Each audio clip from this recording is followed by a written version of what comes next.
ఓం శ్రీమాత్రే నమః. సర్వమంగళ మాంగళ్యే శివే సర్వార్థ సాధికే శరణ్యే త్రయంబకే దేవి నారాయణీ నమోస్తుతే.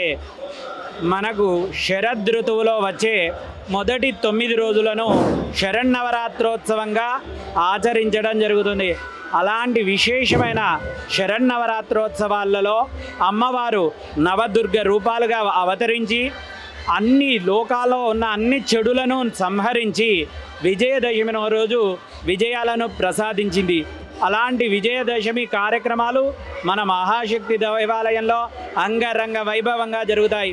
విద్యుత్ దీపాలతో అలంకరణ, అమ్మవారిని రోజు ఒక అలంకరణతో అలంకరించడం, అలాగే భవానీ దీక్షలు, రోజు బతుకమ్మ పూజలు, దాండియా కార్యక్రమాలు మరియు ఈ చండీ యాగము, అలాగే విజయదశమి రోజు శమీ పూజ మరియు వాహన పూజలు ఇత్యాది కార్యక్రమాలతో ఈ ఆలయం రోజు కూడా భక్త సంద్రంతో మునిగిపోయి ఉంటుంది.